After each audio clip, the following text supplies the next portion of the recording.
لا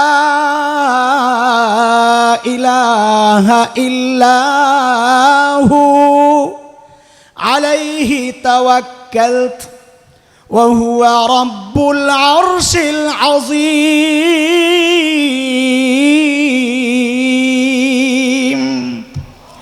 নবী আপনি জানায়া দেন, দুনিয়ার মানুষ যদি আমার বিরুদ্ধাচরণ করো আমার কোনো পরোয়া নাই, আমার জন্য আমার মালিক যথেষ্ট। তিনি ছাড়া কোনো মাবুদ নাই, তিনি আরশে আজিমের মালিক, তিনি আমার রব। ইতিহাসের কথা, যার রব আছে তার পতন নাই, যার রব নাই তার ধ্বংস অনিবার্য। নমরুদের রব ছিল না, নমরুদ ধ্বংস হয়েছে। ফিরাউনের রব ছিল না, ফিরাউন ধ্বংস হয়েছে। ইব্রাহিমের রব ছিল, ইব্রাহিম জয়ী হয়েছেন। মূসার রব ছিল, মূসা জয়ী হয়েছেন। উমাইয়া ইবনে খালফের রব ছিল না, ধ্বংস হয়েছে। বিলাল হাবশির রব ছিল, জয়ী হয়েছে। গণজাগরণ মঞ্চের রব ছিল না, নিস্তেজ হয়েছে। হেফাজতে ইসলামের রব আছে, টিকে আছে, টিকে থাকবে ইনশাআল্লাহ। হুমকি খামাখা দেই না, মাঝে মধ্যে হুমকি দেয় আমেরিকা ধ্বংস করব, দখল করব, ভারত দখল করব। তখন আমাদের কোনো ভাই হাসে যে মৌলবী নির্বুদ্ধের কথা শোনো, ব্যাককলগুলার কথা শোনো। এর কিচ্ছু নাই, সৈন্য নাই, সামন্ত নাই, অস্ত্র নাই, এ বলে আমেরিকা দখল করবে, এ বলে ভারত দখল করবে। গাধা, তোমার ওই পারমাণবিক অস্ত্র মুসলমান এর উপর কোনো ভরসা রাখে না। মুসলমানের ভরসা আল্লাহর উপর, কথা কন ঠিক কিনা? এর যুবক, হুমকি ধমকি আসবে, চোখ রাঙ্গানি আসবে। তুমি ভেবো না আমাদের কাছে অস্ত্র নাই। যেই অস্ত্র আছে এটা যার কাছে ছিল ইতিহাস, সে জয়ী হয়েছে। বুকে হিম্মত রাখো, হুমকি ধমকি আসবেই। বাংলাদেশ দখলের চক্রান্ত চলবেই, মানচিত্র টুকরা করার চক্রান্ত চলবেই। পাল্টা হুমকি দিয়ে দাও, আমাদের অস্ত্র নাই তাতে কি? শুনে রাখ কুলাঙ্গাররা, খোদার কসম খায়া বলি, খোদার কসম খায়া বলি, আমি তো সেই স্বপ্ন দেখি একদিন দিল্লির লালকেল্লায় আবারও কালিমার পতাকা পথ করে উড়বে, পথ করে উড়বে। ইয়া আইয়ুহাল্লাযীনা আমানু, এই ডাকটা মালিকের বড় মায়ার ডাক। হযরত মুফতি শফি রহমতুল্লাহি আলাইহি বলেছেন এটা, যে আল্লাহ বান্দাহকে কোরআনে মুমিনদেরকে দুইভাবে ডেকেছেন। ইয়া আইয়ুহান নাস, ও মানুষ। ইয়া আইয়ুহাল্লাযীনা আমানু, ও ঈমানদার। হযরত মুফতি শফি রহমতুল্লাহি আলাইহি বলেন এই দুই ডাকের মধ্যে পার্থক্য আছে। কেমন? বলে আমরা আমাদের সন্তানদেরকে ডাকার ক্ষেত্রেও এই পার্থক্যটা করি। আমরা আমাদের সন্তানদেরকে ডাকার সময় দুইভাবে ডাকি।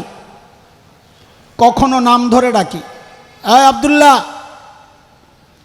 তো আব্দুল্লাহ বুঝে বাবার মুড বেশি ভালো না, অজানা আশঙ্কা কাজ করে তখন। কিন্তু বাবা যখন সন্তান আর বাবার সাথে যে সম্পর্ক, ইমানের বাবার যে সম্পর্ক, ওই সম্পর্ক ধরে যখন ডাক দিয়ে বলেন আব্বু, তো সন্তান বুঝে বাবা আমাকে মায়া করে ডাক দিয়েছে। ঠিক আল্লাহ তাআলা যখন বান্দাহকে ডাক দেন ও মানুষ, তো বুঝে নেওয়া যে আল্লাহ তাআলা হয়তো রেগে আছেন, নাম ধরে ডাক দিছে।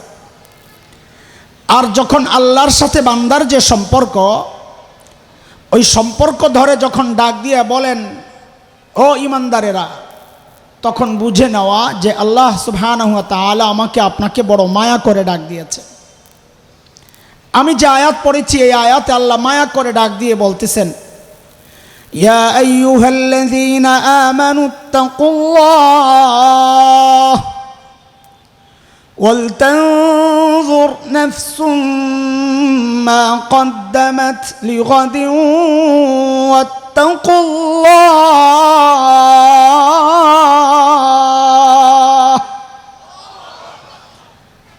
ও ঈমানদার, আল্লাহকে ভয় করো, এটা এক হুকুম। দ্বিতীয় হুকুম হচ্ছে ওয়ালতানজুর নাফসুম মা কদ্দামাত লিগাদ। প্রত্যেক প্রত্যেকটা মানুষের উচিত তার আখিরাত নিয়ে চিন্তা করা, আখিরাতের পুঁজি কি আছে, মালিকের সামনে কি পেশ করবে, প্রত্যেকের চিন্তা করা উচিত। বলে চিন্তা না করলে আর এত রাতে এই মজলিসে বসে আছি কোন মাকসাদে? জিলাপি আছে নাকি? কথা বলে না। আরে ওই কথা তো বলো, জিলাপি আছে?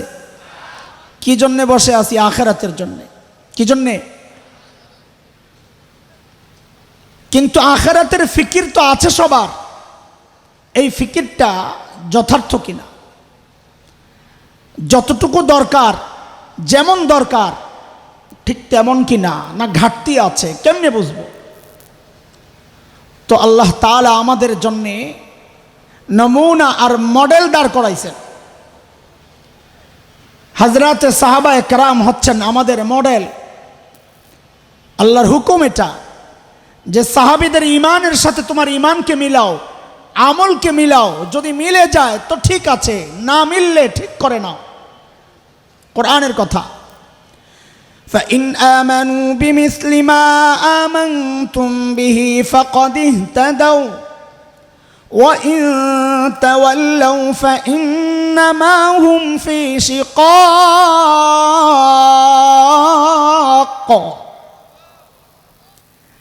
ঈমান যদি সাহাবীদের ঈমানের সাথে মিলে তো ঠিক আছে, নাইলে ঝামেলা।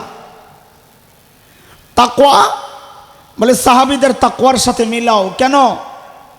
কারণ তাদের তাকওয়ার পরীক্ষা আমি নিয়েছি, আল্লাহ বলতেছেন ওই পরীক্ষায় তারা পাস।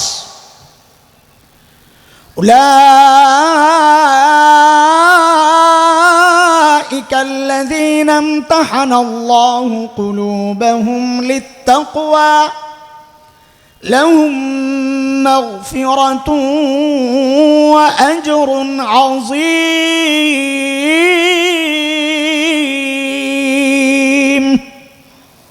আল্লাহ বলতেছেন তাকওয়ার পরীক্ষায় পাস।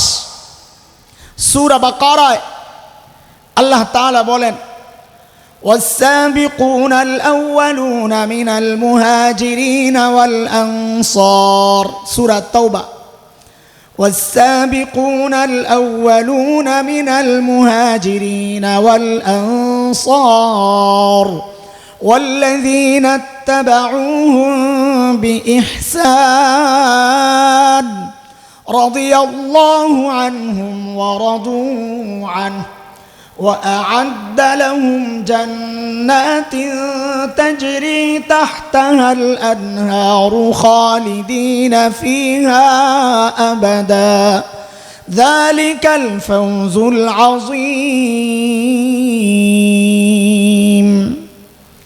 এই আয়াতে আল্লাহ বলতেছেন সাহাবীরা আমার উপর রাজি ছিল, আমিও রাজি, তো তাদের জন্য জান্নাত আমি তৈরি করে রাখছি। কার কথা? কথা বলে না, কার কথা? তো বলে আল্লাহ তাদের জন্য জান্নাত তৈরি, তো আমাদের জন্য? তো আল্লাহ ছোট্ট করে বলতেছেন ওয়াল্লাযীনা তাবাউহুম বিইহসান, যার ঈমান সাহাবীদের ঈমানের মতো হবে, যার আমল সাহাবীদের আমলের মতো হবে, আল্লাহ বলেন তাদের উপরও আমি রাজি, তাদের জন্যও জান্নাত রেডি। আচ্ছা, এই জায়গায় একটা সূক্ষ্ম ছোট্ট কথা একটু বলে নেই। আমাদের দেশে কিছু জেনারেল ভাই আছেন,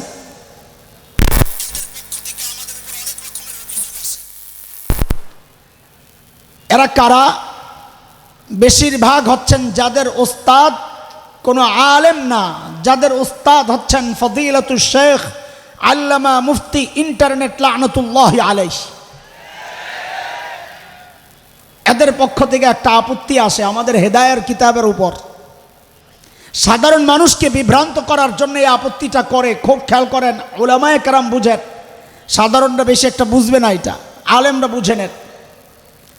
আপত্তিটা হচ্ছে হিদায়া কিতাবের মধ্যে, যেহেতু এটা হানাফি মাযহাবের কিতাব, এই জন্যে আপত্তিটা ওই কারণে যে হানাফিরা কত খারাপ এটা প্রমাণ করার জন্যে এই আপত্তিটা তারা করে। সেটা হচ্ছে ইমামে আবু হানিফা রহমতুল্লাহ আলাইহির নামের পাশে কোথাও কোথাও লেখা আছে রাদিয়াল্লাহু আনহু। সাধারণ মানুষকে বুঝায় হানাফিরা কত খারাপ দেখছেন। ইমামে আবু হানিফা সাহাবী না, অথচ তার নামের সাথে রাদিয়াল্লাহু লাগাইছে, কত বড় খারাপ। সাধারণ মানুষ তার এগুলা বুঝে না, বলে আসলেও তো এরা কত খারাপ। ইমামে আবু হানিফাকে সাহাবীর মর্যাদা দিয়ে দিস। বলে ভাই ইমামে আবু হানিফা কেন, আমরা তো শেখুল ইসলাম আল্লামা আহমদ শফি নওয়ারাল্লাহু মারকাদাহুর শানেও রাদিয়াল্লাহ ব্যবহার করতে পারি। কেন? কারণ আল্লাহ তাআলা বলেছেন ওয়াস-সাবিকুনাল আউয়ালুনা মিনাল মুহাজিরিন ওয়াল আনসার, পুরাটার অর্থ হইল সাহাবীরা। এরপরে ওয়াও আতফ, সাহাবীরা হচ্ছেন মাতুফ আলাই। আল্লাযীনা তাবাউহুম বিইহসান মাতুফ। সাধারণরা বুঝেন না, একটু চুপচাপ থাকেন আপনারা, অন্য করে একটু আলেমদেরকে একটু বুঝাই। আলেমরা এই খোসা খাইতে খাইতে বেচারারা অনেক কষ্ট পায়, খোসা যেন না খাইতে হয় জবাবটা শোনায়া দিতেছি। ওয়াস-সাবিকুনাল আউয়ালুনা মিনাল মুহাজিরিন ওয়াল আনসার, পুরাটা হচ্ছে সাহাবায়ে কেরাম। ওয়াও আতফ আল্লাযীনা তাবাউহুম বিইহসান মাতুফ। আমরা জানি মাতুফ মাতুফ আলাইয়ের গায়ের হয়, ওয়াওয়ের আগেরটা আর ওয়াওয়ের পরেরটা এক জিনিস হয় না।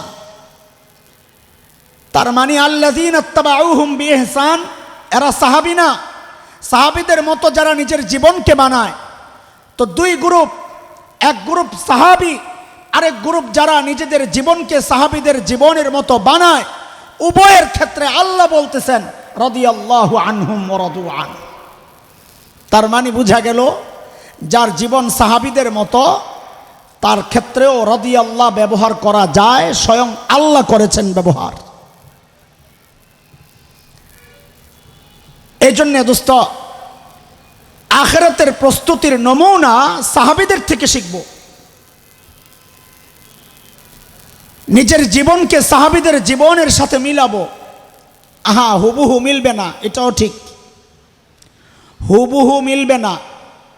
হুবহু মিললে আল্লাহ আমাকে আপনাকে ওই যুগেই পাঠাইতেন, এই যুগে পাঠাইতেন না।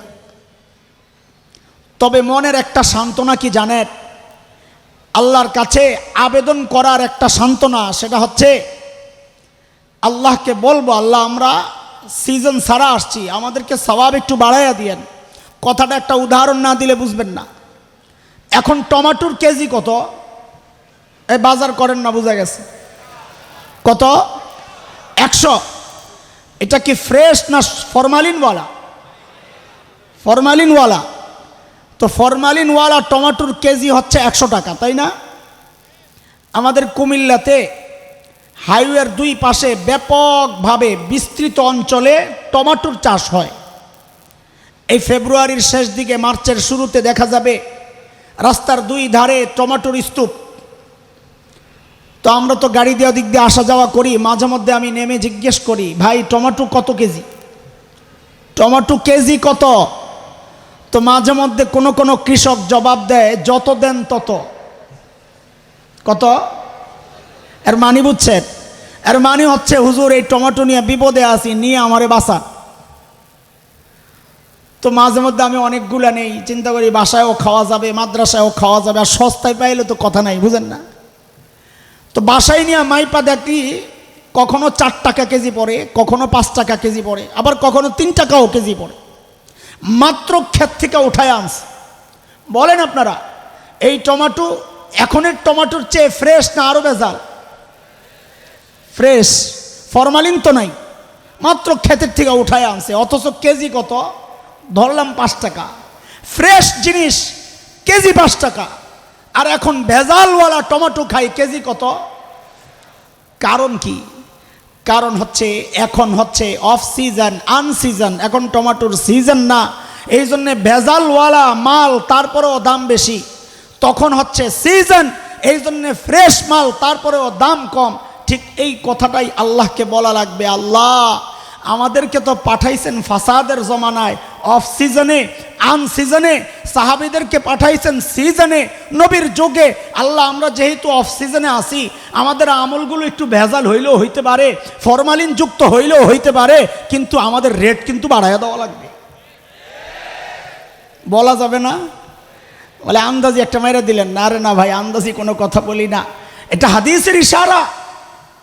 হাদিসে এমনটাই বলা আছে, মান তামাসসাকা বিসুন্নতি ইনদা ফাসাদি উম্মতি ফালাহু আজরু শাহীদ, আও কামা ক্বাল আলাইহিস সালাতু ওয়াস সালাম।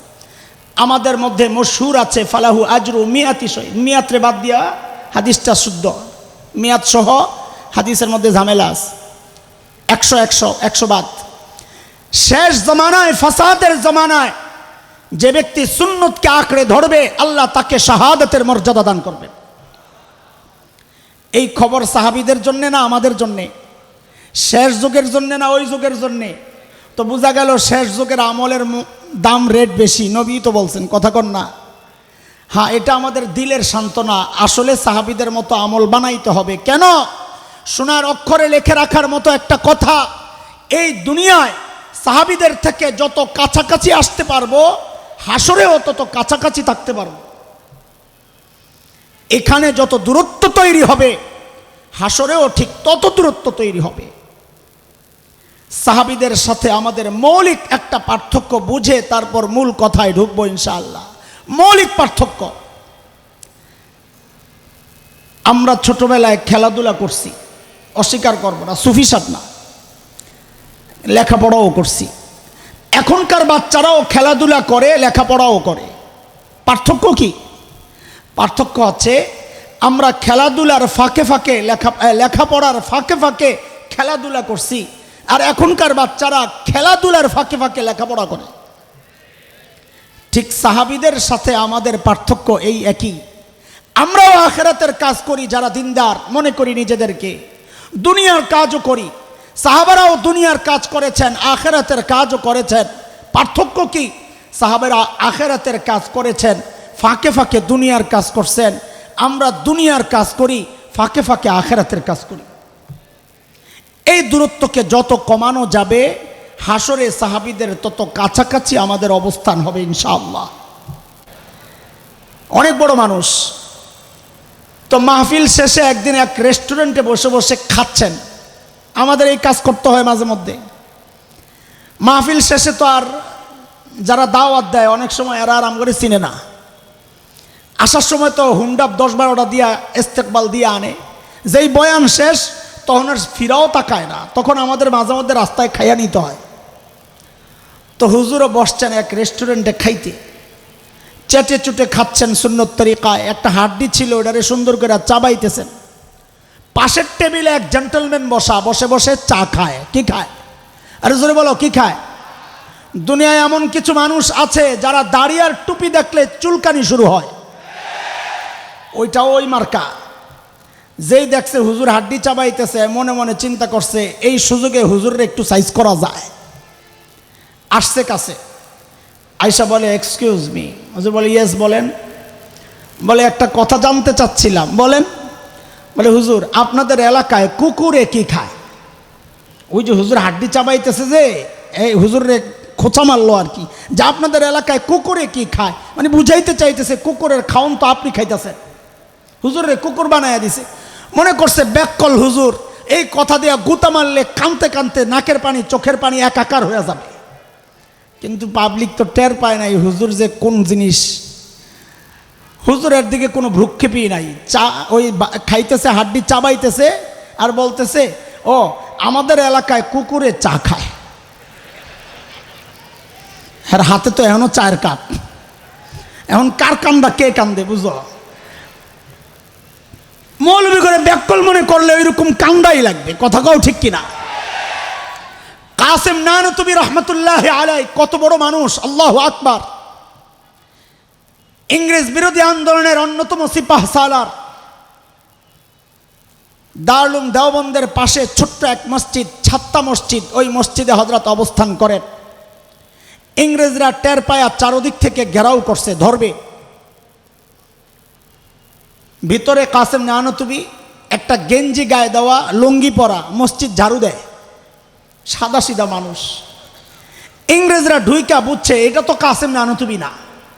এরা মনে করছে এত বড় নেতা, পেটটা তো অন্তত দেওয়ানবাগী হুজুরের মতো হওয়ার কথা।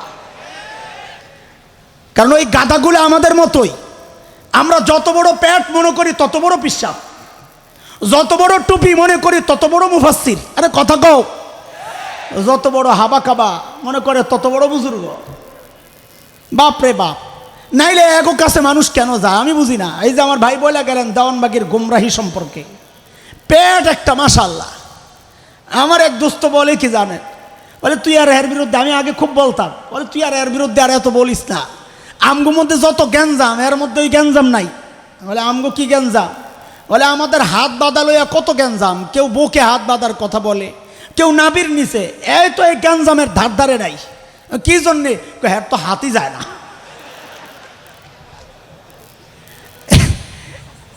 এত বড় পেট, সুবহানাল্লাহ, যেন মদিনা পানির ট্যাঙ্কে ঢুকাইয়া দিছে ভিতরে। তো ইংরেজরা মনে করছে ওই রকম বড় কোনো হুজুর হবে, এত বড় মানুষ। ও ভাই আমি আগেই বলছি আজকে আমার বয়ানের সাইজ আলাদা, তোমাদের ভাল লাগলে বউ, নাইলে ভাই যাও। যায়া জিজ্ঞেস করতেছে কাসেম নানুতুবি কাহা হয়? কাসেম নানুতুবিকেই জিজ্ঞেস করতেছে কাসেম নানুতুবি কাহা হয়? কাসেম নানুতুবি সরল সোজা মানুষ, কিন্তু বিচক্ষণ, বলতেছি আলেম ব্যাকল হয় না। কাসেম নানুতুবি কি করছেন, যেই জায়গায় দাঁড়ায়া ছিলেন ঠিক ওখান থেকে একটু সরছেন, জায়গার থেকে একটু সরছেন। ভাবটা এমন নিছেন কথাটা বুঝতে একটু দেরি হয়েছে, এটা ভাব তো নেওয়া লাগে। সইরাই বলতেছেন হ্যাঁ কাসেম নানুতুবি, ও আচ্ছা ও তো আবি হাতে, আগে যেখানে দাঁড়ায়া ছিলেন ওই জায়গার দিকে ইশারা দিয়া বলতেছে ও তো আবি হাতে, উনি তো একটু আগে এখানেই ছিল, কথা তো মিথ্যা না, একটু আগে তো এখানেই ছিল, এখন তো সরে গেছে। ইংরেজরা মনে করছে একটু আগে এখানে ছিল, এখন বুঝি পালায় গেছে, হায় ছুটে গেল। আবু বকর মানুষ বিচক্ষণ, সরল সোজা, কিন্তু ব্যাকল। যখন সূরা লাহাব নাজিল হয়, তো সূরা লাহাবের মধ্যে আবু লাহাবের বিবি উম্মে জামিল বিনতে হারব ইবনে উমাইয়া, এরাও তো সাইজ করার কথা আছে। সায়াসলা নারান যাতা লাহাবিউ ওমরাতু, তোর বউ সুদ্ধা। এই বেডি তো শুই না, মাথা খারাপ। এমনি তো রাস্তায় খুব চলতো, তাফসীর কিতাবে পাওয়া যায় যখন রাস্তায় চলতো দূরের থেকে বোঝা যাইতো না এটা বেড়া না বেরি, চলার ঢং এরকম ছিল। ঠিক এখন ঢাকার শাহবাগের যে স্লোগান কন্যাগুলো আছে না, মশাল্লা বাইর হয় মৌলবি করে জ্বালাইয়া দিব, সুবহানাল্লাহ, মশাল মশাল গইনা দেখি হাতের করা শেষ, মশাল মশাল তার আগে শেষ, হাতের করা শেষ হওয়ার আগে মশাল শেষ। হেফাজতে ইসলামের বিরুদ্ধে মশাল মিছিল করে, বেকুফ কোথাকার। হেফাজতে ইসলামকে একবার খালি মশাল মিছিলের অনুমতি দেওয়া হোক, খোদার কসম গোটা বাংলাদেশে বিদ্যুতের প্রয়োজন হবে না, বিদ্যুতের প্রয়োজন হবে না।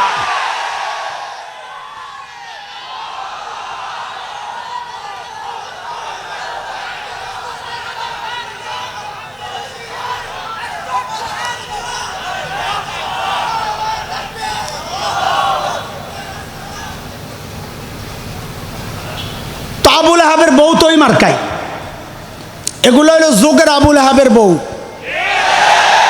সূরা লাহাব কিয়ামত পর্যন্ত না শেষ, তো আবু লাহাব তো নাই, উম্মে জামিলও নাই, তো কেমনে থাকলো?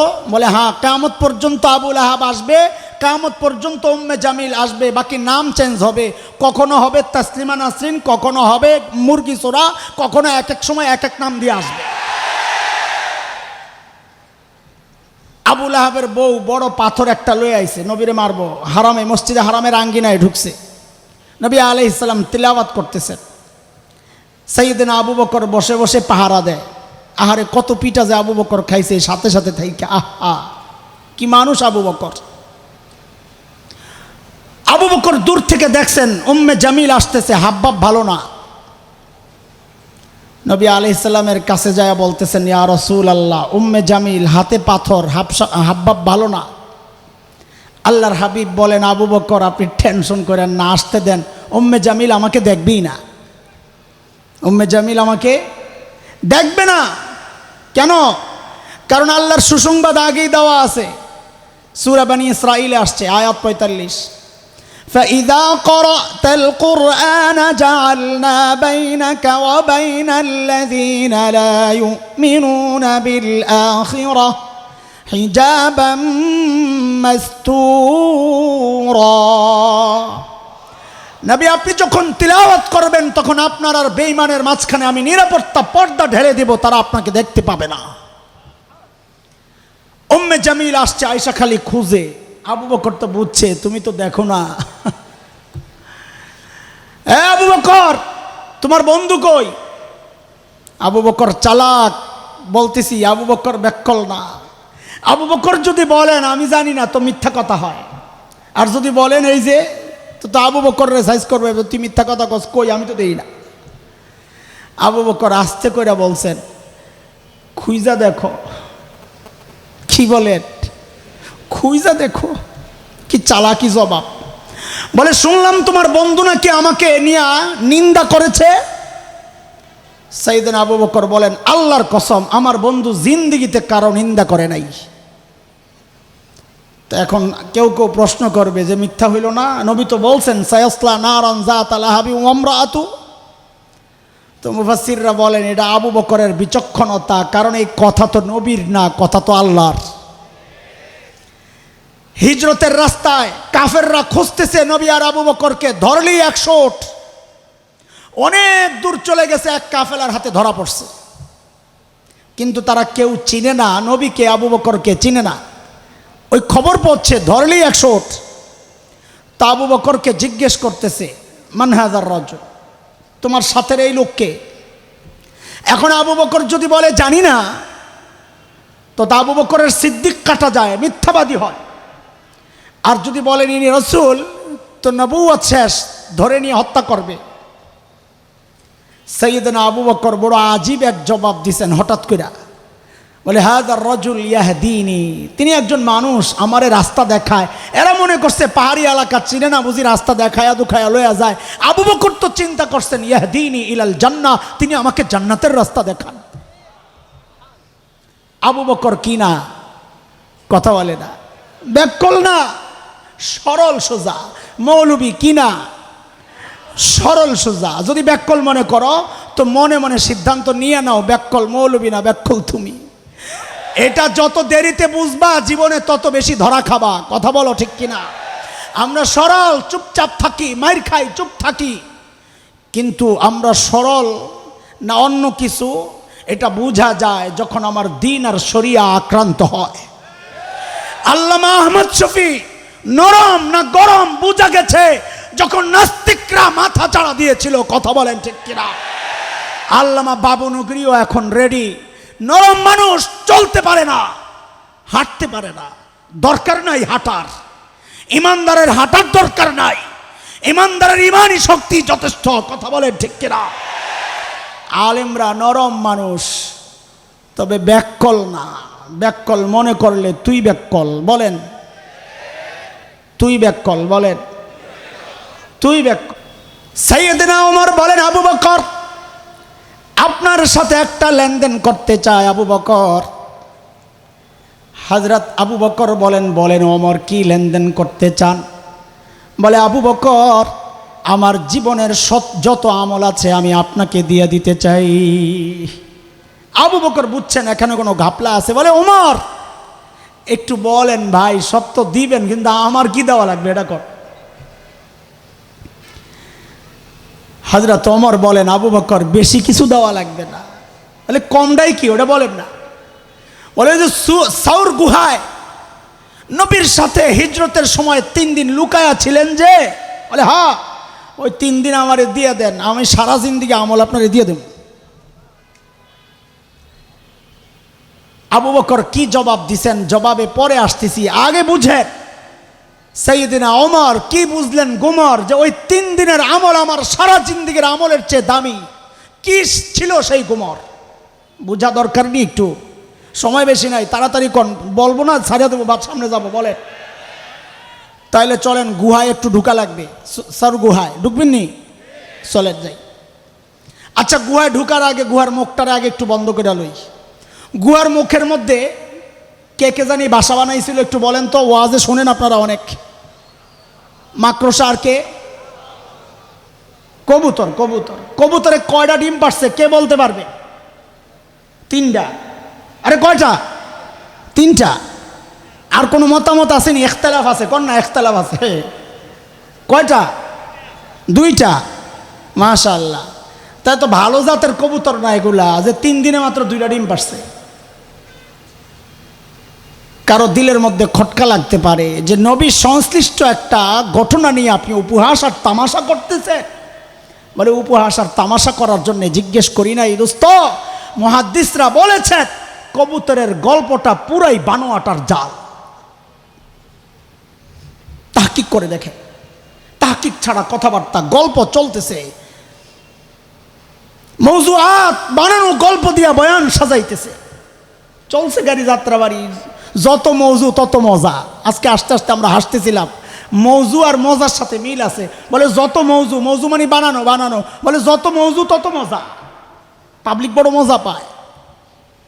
হ্যাঁ, মাকড়সার জালের ব্যাপারটা, এটাও কেউ কেউ বলেছেন মৌজু, কিন্তু কেউ কেউ বলেছেন যে না, মৌজু না, বানানো না, বাকি দুর্বল।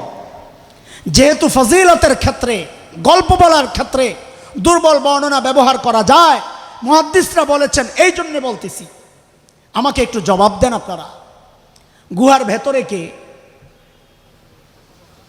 আল্লাহ রাসূল সাল্লাল্লাহু আলাইহি সাল্লাম, সাইয়্যিদুল আম্বিয়া, সাথে আবু বকর, নবীদের পরে সর্বোচ্চ মর্যাদাবান মানুষ, শ্রেষ্ঠ 2 জন মানুষ গুহার ভেতরে। আল্লাহ যদি চাইতেন গুহার মুখটাকে পাথর দিয়া প্যাকেট করে গুহার ভেতরটাকে জান্নাতের টুকরা বানাইতে পারতেন কি পারতেন না? ওই রকম নিরাপত্তা না দিয়া আল্লাহ মাকড়সার বাসা দিয়া নিরাপত্তা দিলেন। কেন? মাকড়সার বাসা অনেক শক্তিশালী, ওইটা ছেদ করে ভিতরে ঢুকা যাবে না। এই জন্যে কোরআন কি বলে? সূরা আনকাবুত আল্লাহ কি বলেছেন মাকড়সার জাল সম্পর্কে, বাড়ি সম্পর্কে? ও ইন্না আওহানাল বুয়ুতি লাবাইতুল আনকাবুত। জগতের সবচাইতে দুর্বল ঘরের নাম কি? মাকড়সার ঘর। আল্লাহ তার প্রিয় হাবিবকে আবু বকরকে মাকড়সার জাল দিয়া কেন নিরাপত্তা দিলেন? এত দুর্বল কেন? শক্তিশালী ভাবে অত দিতে পারতেন।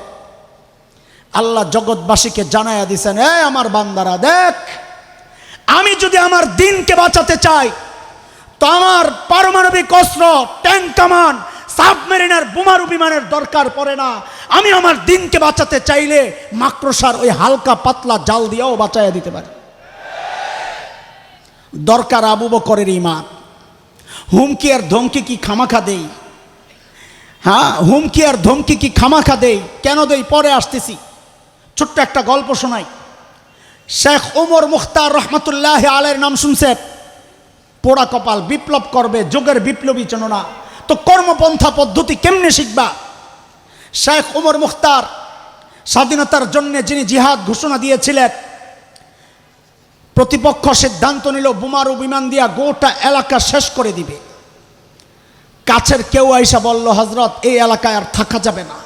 বলে কেন? বলে বোমারু বিমান দিয়ে আমাদেরকে একদম শেষ করে দিবে, চলেন পালায়া যায়। শেখ ওমর মুখতার ঈমান দীপ্ত এক জবাব দিয়েছেন প্রশ্নের আদলে। জিজ্ঞেস করেছেন, আচ্ছা, এদের বোমারু বিমানগুলা কি অনেক শক্তিশালী? বলে হ্যাঁ, অনেক শক্তিশালী। বলে কত শক্তিশালী? বোমারু বিমানগুলা আরশের উপরে দিয়া যায় না আরশের নিচে দিয়া যায়? কি আজীব প্রশ্ন। বলে বোমারু বিমানগুলা কি আরশের উপরে দিয়া যায় না আরশের নিচে দিয়া যায়? তো যিনি আসছেন তিনি হাসতেছেন। বলে কি বলেন, কোথায় আরশ, কোথায় 7 আসমান, কোথায় মহাশূন্য, এর কত নিচে দিয়া যায়? থুর, তাইলে ভয় পাই লাভ কি? আরশের উপর দিয়া গেলে ভয় পাইতাম যে আমি যে আরশে আজিমের মালিকের গোলামি করি, আমার মালিক আক্রান্ত হয়ে গেলে তো আমি শেষ। আরশের নিচে দিয়ে গেলে আমার কোনো পরোয়া নাই, কারণ আমার মালিক তো আরশে আজিমের মালিক। তিনি মূলত সূরা তাওবার শেষ আয়াতের তর্জমা করেছেন।